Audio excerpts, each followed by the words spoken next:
UK यानी United kingdom, जो एक समय पर काफी डोमिनेटिंग और स्ट्रॉन्ग पोजीशन में था, ऐसे में अचानक से कुछ कारणों की वजह से इसका ग्लोबल डोमिनेंस खत्म होने लगा। यूरोप से लेके एशिया और अफ्रीका से लेके अमेरिका तक फैले इस सुपर पावर का अचानक से डाउनफॉल होने लगा। लेकिन कैसे, वजह बताएंगे हम। पूरी दुनिया में एक अनडिस्प्यूटेड किंग की तरह डोमिनेटिंग पोजीशन में पावर होल्ड करने वाला यूके आखिर अचानक से कैसे अपनी सुपर पावर खो बैठा और क्या बनी उसकी प्रमुख वजह।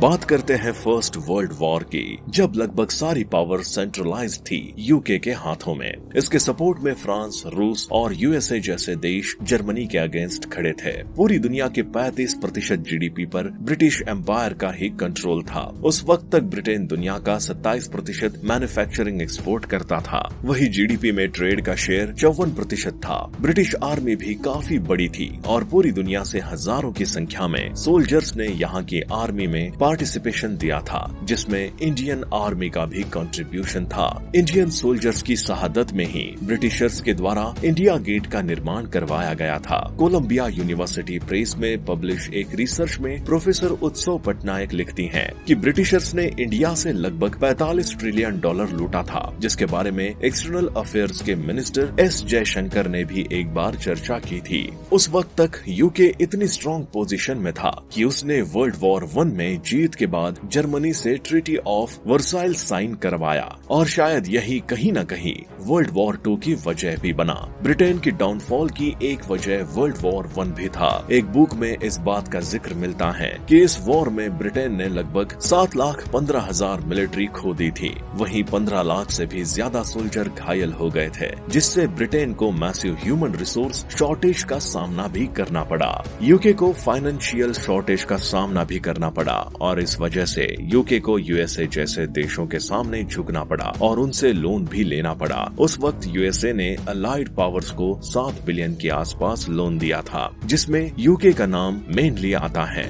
इतनी ज्यादा फाइनेंशियल इंस्टेबिलिटी से जूझता यूके खुद के इतने बड़े एम्पायर को मैनेज करने में काफी प्रॉब्लम को फेस कर रहा था। साथ ही इस वक्त इंडिया में भी कंप्लीट फ्रीडम की मांग जोरों शोरों पर शुरू हो गई थी और उसको लेकर कई बड़े बड़े फ्रीडम फाइटर इंडिया में इस डिमांड को और बढ़ चढ़कर आगे लेकर आ रहे थे और अपनी मांग यूके के सामने रख रहे थे। जैसे ही फर्स्ट वर्ल्ड वॉर खत्म हुआ, उसके बाद 1919 में आयरिश वॉर ऑफ इंडिपेंडेंस भी शुरू हो गया, जिसकी वजह से एक बार फिर ब्रिटिशर्स को काफी मुश्किलों का सामना करना पड़ा। जिसके बाद 1922 में आयरलैंड अलग होकर एक फ्री कंट्री बन गया। इस वॉर के पहले रूस में बोल्शेविक रिवॉल्यूशन हुआ, जिसकी शुरुआत ब्रिटिशर्स के लिए काफी भयानक थी, क्योंकि ये इसके अगेंस्ट दुनिया में कई फ्रीडम वॉर को सपोर्ट करने वाला था। हालांकि रूस ने बेशक वर्ल्ड वॉर 2 में यूके को सपोर्ट किया था, लेकिन उसके कई सालों पहले तक ये दोनों अक्सर एक दूसरे से दो हाथ करते रहे थे। अभी ब्रिटेन की ये प्रॉब्लम अपने शुरुआती फेज में ही थी। तभी विश्व में 1929 से 30 के बीच में दुनिया में इकोनॉमिक लॉस जैसी सिचुएशन बनी, जिसे ग्रेट इकोनॉमिक डिप्रेशन भी कहा गया। इसका मंजर ये रहा कि पूरा यूरोप हिल गया। इतना ही नहीं, इसमें लगभग 25 से 30 लाख लोग अनएम्प्लॉयड हो गए। अब ये तो हम पहले ही जान चुके हैं कि ब्रिटेन में ज्यादा से ज्यादा एक्सपोर्ट होता था। ऐसे में इस इकोनॉमिक डिप्रेशन की वजह से पूरे वर्ल्ड से एक्सपोर्ट घटने लगा और इंडस्ट्रियल एरियाज जैसे north east England, southern Wales और स्कॉटलैंड का कुछ हिस्सा जैसी जगह ज्यादा प्रॉब्लम फेस कर रही थी। आलम ये रहा कि यूरोप के बैंक्स की हालत खस्ती होने लगी। यहाँ पर सबसे खराब कंडीशन जर्मनी की थी, जो ट्रीटी ऑफ वर्साइल्स के अंतर्गत यूके को एक बड़ा अमाउंट कंपनसेशन के रूप में दे रहा था। अब उसमें इस डिप्रेशन इकोनॉमी की मार ने वहाँ की जनता को भूखा रहने पर मजबूर कर दिया था। लोग एक एक समय के खाने के लिए मोहताज हो गए थे। इस ग्रेट डिप्रेशन में ट्रीटी ऑफ वर्साइल से काफी नाराज हिटलर की नाजिज्म फिलॉसफी को मजबूती मिली और हिटलर की पकड़ मजबूत हुई। उधर इटली में भी फॉसिज्म आइडियोलॉजी का जन्म हुआ, जिसको लीड कर रहे थे बेनिटो मुसोलिनी।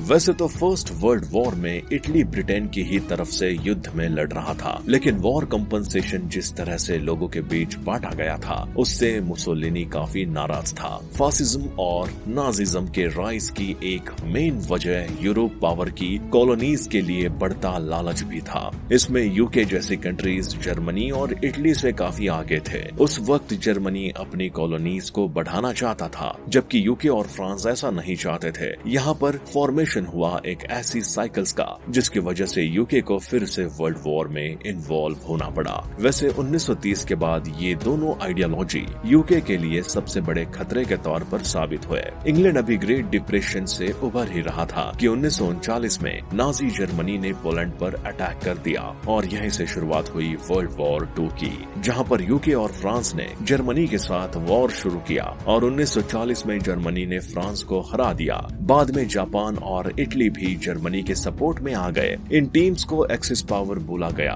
जो कई सालों तक कई बैटल्स को जीतते आए। इस वजह से ब्रिटिश एक्सपोर्ट लगभग 36% से फिर नीचे आ गया, जिसकी वजह से उसे एक बार फिर यूएसए से $3.75 बिलियन के आसपास लोन लेना पड़ा।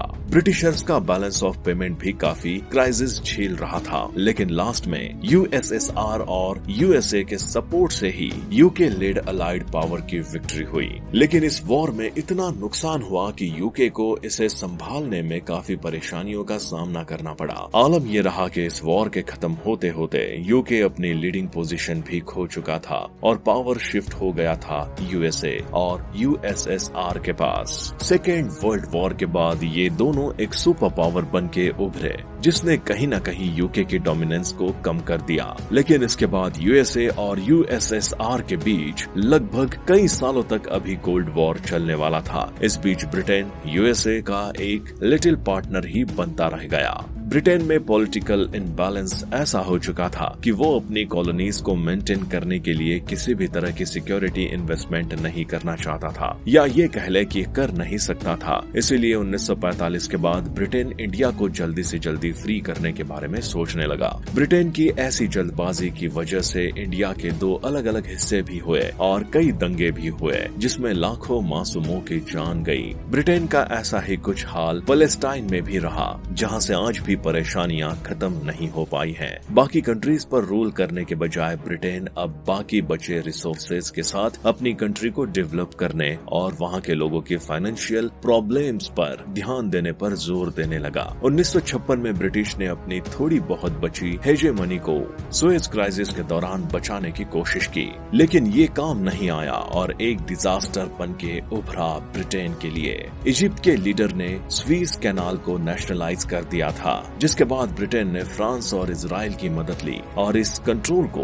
वापस पाने के लिए इजिप्ट पर अटैक कर दिया। लेकिन इंटरनेशनल प्रेशर की वजह से उसे अपने कदम वापस लेने पड़े और यहाँ से यूके को विथड्रॉ करना पड़ा। इतना ही नहीं, 1960 आते आते ब्रिटेन की बची हुई कॉलोनीज भी खत्म होने लगी। वॉर के समय से ही ब्रिटेन एक तरह से यूएसए पर पूरी तरह से डिपेंड हो गया था, लेकिन यूएसए में ट्रेडिशन और इंपेरियलिज्म का सपोर्ट न होने की वजह से यूएसए भी कॉलोनीज मेंटेन के लिए ब्रिटेन को ज्यादा सपोर्ट नहीं दे पा रहा था। यूएसए में अब नई कॉलोनियल पावर का जन्म होने लगा, जहां उसने छोटे कंट्रीज और वहां के रिसोर्सेज को एक्सप्लॉइट करने का काम शुरू कर दिया। खैर, यूएसए के इस स्टेप के बाद एशिया में इंडिपेंडेंस शुरू हुआ, जिसके बाद कई और देशों में ये लहर दौड़ने लगी और धीरे धीरे करके एक वेव डिकॉलोनाइजेशन शुरू हो गया। ब्रिटेन, जो कि पहले ही काफी कमजोर हो गया था, अब इनके खिलाफ लड़ने की ताकत खो चुका था। धीरे धीरे करके ब्रिटिश कॉलोनिज्म का अंत हुआ और यहाँ के लीडर्स अब अपनी प्रॉब्लम्स को रिजॉल्व करने में बिजी हो गए, जो आज भी पूरी तरह से रिजॉल्व नहीं हुआ है। 1973 में यूके ने यूरोपियन इकोनॉमिक कम्युनिटी को ज्वाइन किया,